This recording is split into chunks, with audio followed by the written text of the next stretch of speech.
ստիպված եղավ, որտեղ ոչ մեկս տեղակ չենք շինարարությունը ոնց է գնում, ձերքի տակ հայտնվեց մի տեսագրություն նկուղի հարկի շինարարության վերաբերյալ, որտեղ կասկածելի երևույթներ նկատվեցին։ Տեսագրության մեջ հիմքերի վիճակն էր քանդուկարաբարած, որի ամրացման համար որևէ մեկը տեղեկություն ինչպես է։ Մենք դիմել էինք արտակարգ իրավիճակների նախարարությանը, ասելով, որ Ծածկված շուկայի շենքը մինչև այս ավերումը 3-րդ կարգի վթարային շենք է։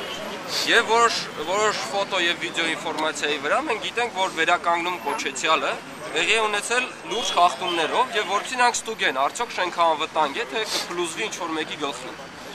Ցավոք սրտի այնից եկած պատասխանում այս սեյսմականության վերաբերյալ ինֆորմացիա չկա, բայց կա մի այլ ինֆորմացիա։ Փաստացի այնը շեշտում է, որ որևիցե փաստաթուղթ նախագիծ չի ստացել շենքից, կոնկրետ շեշտում է հակահրդեհային անվտանգության վերաբերյալ եւ պետական մարմինը չի կատարել վերահսկողություն եւ չի կատարում վերահսկողություն, արդյոք հակահրդեհային անվտանգությունը ապահովված է։